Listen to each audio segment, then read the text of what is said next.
नमस्कार दर्शक बंधु केमती अच्छा आशा करुँच समस्ते बहुत ही भल थे मस्त थे स्वस्थ थे। तो दर्शक बंधु बीट्रुट खाऊँ कि तो दर्शक बंधु बीट्रुट खाऊँ सावधान। हाँ आज्ञा आम दैनंदिन जीवन में तो बहुत किसी जिनस खाऊे किंतु जो जिनसा खाऊे से जिनस विषय टिकी जानी रखा उचित कहीं केते समय खाइबा भल कौ समय खाइबा भल केते मात्रा खाइबा भल जो जिनसा खाऊे से कौन कौन सब भिटामिन्स रोचे आम शरीर भल ना खराब से विषय निहत भाव में जानीपर। तो दर्शक बंधु आज टॉपिक हूँ बीट्रुट। तो दर्शक बंधु बीट्रुट खाइबा द्वारा कौन सब आम शरीर उपकारिता होता है अपकारिता रोचे जोटा कि आप जानीपर वीडियो संपूर्ण शेष पर्यंत देखिले। तो दर्शक बंधु चलतु आम जाना जे बीट्रुट खाइबा द्वारा कौन सब आम शरीर उपयोगी अटे और कौन सब आम शरीर क्षतिकारक अटे। तो बीट्रुट एक अत्यंत स्वास्थ्यकर परिबा जहाँ एक शरीर अनेक प्रकार रोग को रक्षा करें विटामिन्स फायदा एवं अधिक खाइले कौन सब नुकसान होता है से विषय चलते संपूर्ण भाव जानीनवा। तो दर्शक बंधु बेकार वीडियो देखा अपेक्षा आपण मैंने भलिया स्वास्थ्य रिलेटेड वीडियो देखूँ निहाती भाव में आपण मैंने कौन प्रकार मेडिसिन खाइबा पड़ोनी कौन हॉस्पिटल जावाक पड़ोनी आपण निजे खाइबा पीवा ऊपर मेंटेन करेंगे ना निहाती भाव में आपण मैंने आराम रे चलिए कौन प्रकार असुविधा हम ना। तो दर्शक बंधु चैनल को नुआ कर चैनल को सब्सक्राइब कर रखु कहीं आगामी दिन में एमती नुआ नुआ स्वास्थ्य रिलेटेड वीडियो ये चैनल माध्यम आप सर्वप्रथम पाइपर। तो दर्शक बंधु चलतु आम बिना बक बक कर वीडियो को आरंभ करदे। बीट्रुट खाइबा द्वारा कौन सब बेनिफिट रोचे खराब कौन रोचे कौ समय खाइबा कथा क्यों मैंने खाइबा कथा नुह कि मैंने खाइबा कथा से विषय संपूर्ण भाव में आपने जानीपर। तो सर्वप्रथम आम जाना आज्ञा बीट्रुट रे कौन कौन सब विटामिन्स रोचे। फर्स्ट देखि तो आज्ञा विटामिन B9 रोचे यह शरीर को नुआ कोष तैयारी करने एवं रक्त प्रस्तुति समस्या रोचे रक्त प्रस्तुति समस्या जोटा रोचे ताहा माने इम्प्रूव करिबारे सहायता करे। गर्भवती महिला माने खास कर यही फ्रूट खाइबा बहुत बहुत जरूरी अटे। तापर पर विटामिन सी मध्य रोचे यह रोग प्रतिरोधक शक्ति बढ़ाई थाए इम्यूनिटी को बढ़ाई थाए एवं जो मानकर डार्क स्पॉट अच्छी गालरे बा जो जगह भी डार्क स्पॉट अच्छी ताहा रिमूव करदेव ता संगे संगे आपण त्वचा को चमक आनिबारे सहायता करिथाए विटामिन सी। देन आगे देखि नियंतु एथिरे आयरन मध्य रोचे रक्त रे एक रक्तहीनता बा एमोनिया समस्या को दूर करिबारे यह सबुठार बहुत भल लाभदायक अटे।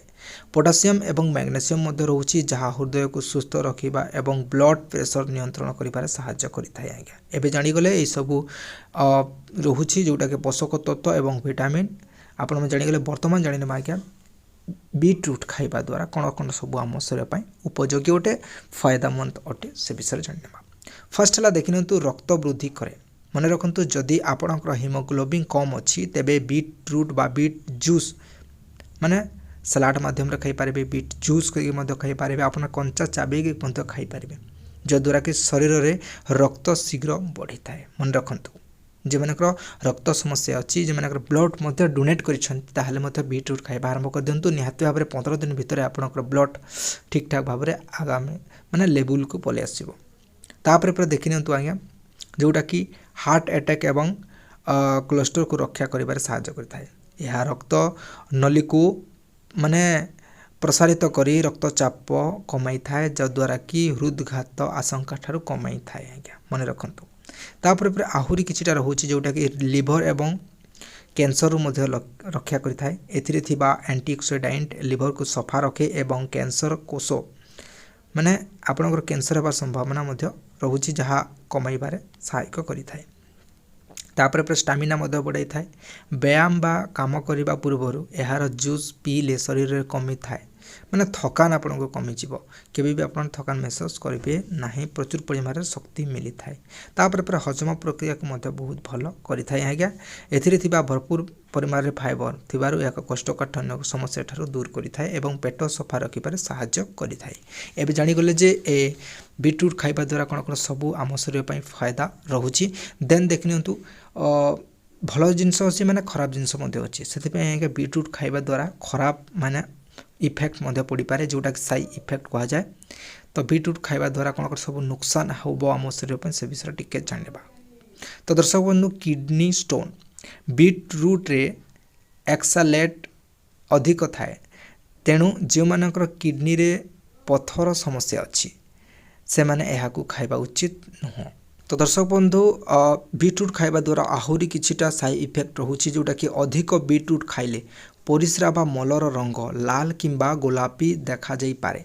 यह क्षतिकारक नुहे किंतु लोके भयभीत हो जाती। तो से कम परिमाण रे खाइबा बहुत भल अटे। आपण अधिक परिमाण रे खाइबे नाही। तापर पर लो ब्लड प्रेशर मत हो पारे। जे मानकर लो ब्लड प्रेशर सबले कम बीपी रहे से माने बीटरूट अधिक खाइले प्रेशर आहुरी कमी जाई पारे। से आपण मैंने कम मात्रा रे यूज करंतु। तो निहाती भाव में आपण मैंने यही वीडियो ठारो किछि ना किछि शिखि पार्थिबे। तो बीटरूट खाइबा द्वारा कौन सब क्षतिकारक रोचे कौन कौन सब बेनिफिट मिलूची निहाती भाव में जानि पार्थिबे। तो मेनली जो मानकर रक्त कम अच्छी बा माने जो माने रक्त देइछन्ते डोनेट करिछन्ते से माने खांतु एवं जे मानकर रक्त कम अच्छी से माने खांतु। मेनली बीटरूटा स्पेशली रक्त पाई बहुत बहुत उपकारी अटे।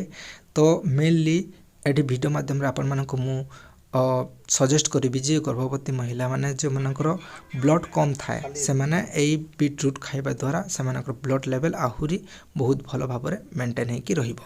तो सेति पई वीडियोटी को भल लागिला निहाती भाबे गोटे लाइक कर देबे। निज निज संग साथी भाई बंधु को शेयर कर देबे जो द्वारा कि से माने मध्य बीटरूट विषय जानि नाहंती से माने टिके जानि पारिबे। ता संग संगे चैनल टिके नुआ कर आस्तिले निहाती भाबे चैनल टिके मध्य सब्सक्राइब कर रखि देबे। तो आज्ञा बाय बाय टाटा मिलते हैं नेक्स्ट वीडियो में।